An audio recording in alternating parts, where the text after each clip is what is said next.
Hi everyone and welcome to Leadership is Language. My name is Anika Molesworth and I am your host. And I would firstly like to acknowledge the traditional owners of the lands where I live and work, the Willakali people, and the traditional owners of the lands wherever you find yourself today. The Leadership is Language series is part of the Young Farming Champions program, and it exposes some of Australia's foremost thought leaders on how we show leadership by the language and communication styles we use. Today, I am very excited to be joined by the fabulous Ronni Kahn, the yellow truck driving, dumpster diving, food waste fighter who has sunshine radiating from her soul as she is on a mission to nourish our country. Ronni is the CEO and founder of OzHarvest and has recently released her memoir, A Repurposed Life. Ronni Kahn, welcome to the show. Thank you so much. It's a real pleasure and a privilege to be with you. And I too would like to acknowledge that I meet everyone on the land of the Gadigal people of the Eora Nation, and I pay my deep respects to their elders, past, present, and emerging. Thanks, Ronni. So I am a food producer and I feel a great sense of pride and privilege to grow food for people in an incredible environment I call home, along with my family. And nothing tears me apart like the thought of that food and the food from other farmers being wasted, ending up in landfill, contributing to greenhouse gases, and not fulfilling its purpose of nourishing people. Yeah. And you and me are similar in that respect, in that we both can't stand food waste. And we hold the belief that we can do things better and we should do things better. So Ronni, can you tell us a bit about OzHarvest and what you do? Absolutely. Well, OzHarvest was created to make sure that good food does not go to waste, and that rather than go to landfill, it goes to feed hungry people. That is because we know that a third of all food produced goes to waste, which is just unconscionable, specifically speaking to farmers, where we know the effort, the love, the labor, the energy, the fuel, that has gone into producing that food. So that is our core premise, to make sure that good food doesn't go to waste. And we do that in a number of ways. And we have education programs, we have engagement programs, and we try and be as innovative as possible. But the overriding purpose of OzHarvest is to nourish our country, which I would take as a premise that every single one of you listening have bought into that whole notion of nourishing our country, which is why you do what you do. So I want to, at the outset, say thank you for growing food for us. Thanks, Ronni. And yeah, I absolutely love how you describe the love that farmers feel for the food that they do grow. I wholeheartedly believe that. When we look at the big challenges that we face as a global society, we can often feel overwhelmed, uncertain about what lies ahead. And I strongly believe that by having an image in our minds of where we want to end up, that's needed to then take the appropriate steps to get there. And so I wanted to ask you, what is your vision for the future? So ultimately, my vision for the future is that good food is valued, respected, protected, grown locally, and looked after and not wasted. So I want to minimize food waste, upskill people on the value of food, and make sure that nobody goes hungry. I mean, that's the big vision. Obviously, thanks to us, our country, and I say thanks to us because OzHarvest got the Australian government to commit to halving food waste by 2030 in line with the UN SDG goals. And so we have a very limited time in which to achieve that. So our vision is to at least make sure that we halve food waste by 2030. But of course, I'm much more ambitious than that. Fantastic. I love the ambition. So food waste occurs right along the food system. It's not only happening in the kitchen at the end of the night when food leftovers are scraped into the bin. Food waste also occurs on the farms. How does OzHarvest work with and support farmers? So I will say at the outset that there is so much more we want to do with farmers, but where we can, so we often called in to either glean or make sure that we can reap the benefits of surplus produce, but we're often not called. And so that is the challenge. So for us, we primarily focused on getting householders and to make sure that their food doesn't go to waste. And we're collecting food primarily from supermarkets and everywhere in the food supply chain, from manufacturer to end user. But we certainly have instances where we collect from farmers. But from our points of view, we would love to find the solutions to restore our broken food system for now, as well as into the future. Yeah, fantastic. And I think it definitely has to be a whole of systems approach to tackle a problem like food waste. Yeah. So for example, I'm not sure if any of your listeners are familiar, but we have an innovative new program and it's called Juice for Good.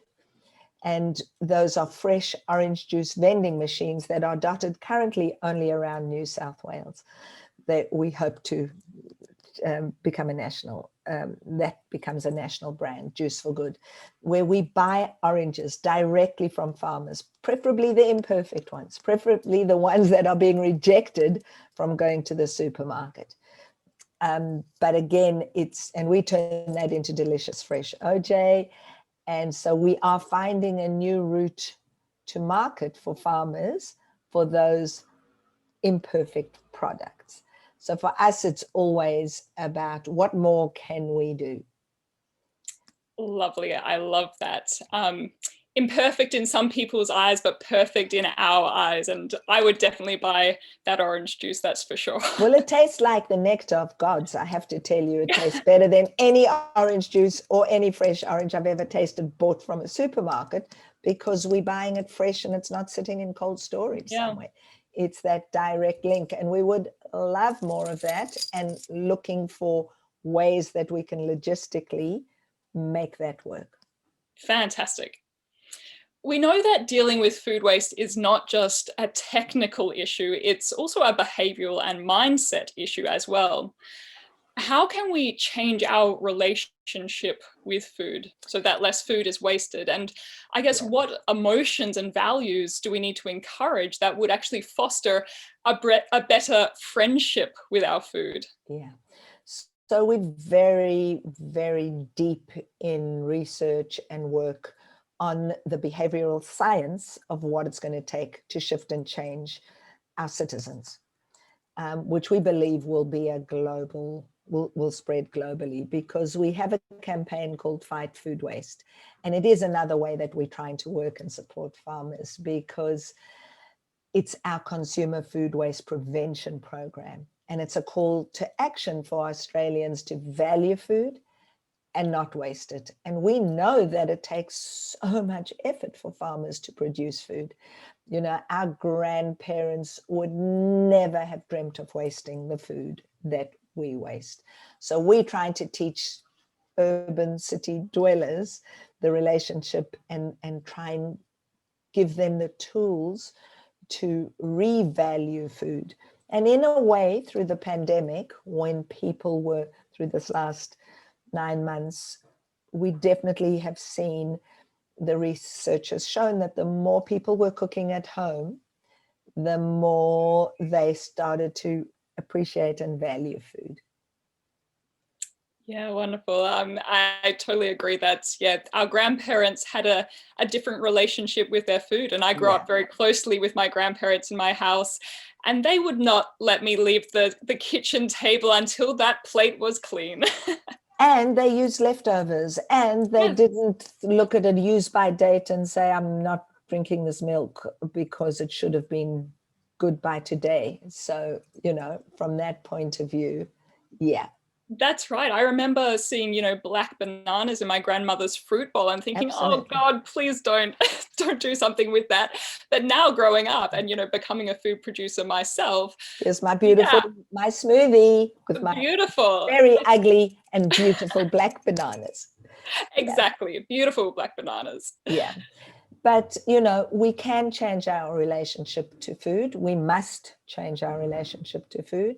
And so that's part of the research we're doing. We need to go back to that understanding of the value of food, what it takes. And the truth is, globally and nationally, food waste is a major problem. There's a great need to reconnect food with how it's grown, where it comes from, how it's produced. So we don't have so we have a program that goes into schools. It's now going into years 5 and 6, but we're about to extend it to 6 and 7, possibly even to 9. But what's so fascinating about it, I've been there when we ask kids, where does bread come from? And they say it comes from a bread tree, or from the supermarket, in a plastic bag. And so that loss of connection. And the truth is, we are all part of the system. Yep. And we need to understand what that impact is. And Exactly. so the beautiful thing is we're all part of the solution. That's the low-hanging fruit. And that's where we're working with. Wonderful. And talking about all of us being part of the solution, we know that working together on the big challenges is critical. But sometimes I don't think we actually do it particularly well. We have collective action. It seems so logical, but what do you see are the barriers for actually doing it? And then how can these barriers be overcome? Well, I think the word is collaboration, because not a single one of us, farmers alone aren't going to do it. OzHarvest alone isn't. And the supermarkets alone aren't. But if we all unite and work on it together, if you think about it, the supermarkets deal with every Australian every week. Yep. So 27 million people are walking into a supermarket at some point in a week. That's how many people they're dealing with. So there is a huge opportunity, and it's one of the reasons we're working so closely with the supermarkets and really trying to embed messaging in every one of our platforms. And we have this new report that will be coming out really on food waste that is global groundwork extraordinary, coming out in April, based on behavioral the behavioral science work that we're doing to understand what it is we need to do in our homes to shift and change that end dynamic. Fantastic. Well, I'm looking forward to reading that report. Yeah, well, there are only 9 years left to the SDG goal of halving food waste, and we need urgent action. So we want to align more with farmers. We will find solutions if we can create that relationship. Fantastic. Ronni, you are changing the food system and have built an amazing team of supporters and enablers to help you do this. What advice would you give the next generation of food producers, agronomists, agricultural policymakers that are listening to this interview? What would you like them to know and to do? So I'd like them to know that we as consumers and citizens are quite lazy. We've become very used to certain behaviors. We need to work together, and we need to understand, we need you to know that we want to support you. We just have to find the most simple and convenient ways to do that. So what excites me is really the young generation of farmers, this proliferance of farmers markets, of farmers stalls, of ways of engaging that are food boxes, ways of engaging that are different, and us educating about the value of the eating local, So we all need to be spruiking how much we need to support our local growers, and literally, we have a food bowl here. We should not be bringing in food from other countries, especially when it isn't produced as wonderfully as we produce. I would love to see our farmers really making sure, and this I know is a big challenge, that their soil is biodynamic, that we are getting rid of pesticides, and that we are really investing in the best quality, because the nutrition in our produce today is not the same nutrition that we had earlier, because these young farmers have inherited farms where their parents thought they were doing the best thing by filling the soil with pesticides so that they could yield more produce. So I think it's really everywhere along the chain. We have to make amends, and we actually need to be willing to pay more for the food. Yeah. We need to be paying for the cost to produce this exquisite produce. So re-education. It's not even the loss of sort of just nutrient value from food. It's also the loss of flavor, that bursting taste, that why you put it in your mouth, so you can like celebrate and have that joy. Absolutely. That's what I mean by the nectar of gods. When you taste oranges that have come, when you taste a peach that's just come straight off a tree that's been freshly picked and freshly grown, the flavor, the fragrance, everything. So we have to reignite that value for food across every one of our senses. Absolutely. And you're speaking my language when you're talking about education, engagement. And I think the third important pillar is empowerment. Absolutely. And I tell every audience I speak to, don't tell me it's the supermarket's fault that they're cherries from America in the wrong season. All the time you buy them, they will be on that shelf. If you stop buying them, they won't be there, because supermarkets put on the shelves what we want to buy. And the more we engage and the more we ask and empower ourselves to walk with our feet and to talk with our feet, then we will have action. Exactly. Yeah, I think we don't realize just how much influence we actually have as individuals. And with that influence, so much responsibility to actually do good with it. Absolutely. Never say it's somebody else's problem. It is our problem, and take action. Absolutely. Ronni, I've got another question for you, and it's rather a big question. Yeah. What scares you, and then what excites you about the food system? So nothing scares me, because I'm not prepared to be scared. I'd much rather deal with how am I going to tackle any challenges, and what excites me is young people, is the opportunity to awaken and ignite this love of our land, this love of protecting our planet through how we live and how we eat, how we produce food, and the kind of lives we lead. Because so the exciting part for me is by delivering more education, by reaching more people. The part that scares me only is that our government has listened to the science on COVID.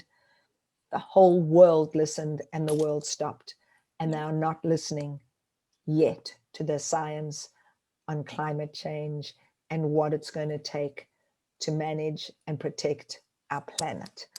So we have a big job, every one of us, and especially those of you that grow food. Use your voices and use your magnificent food to also share, and we will do our best to make sure that people know where they can find that produce and how they can buy it.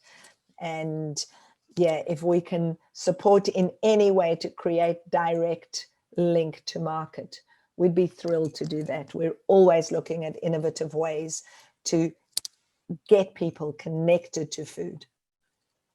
That's fabulous. Ronni, I would like to thank you so much for your time today. You are an absolute gem in our food system who is changing the world for the better. Thank you for everything you do, and all your team at OzHarvest.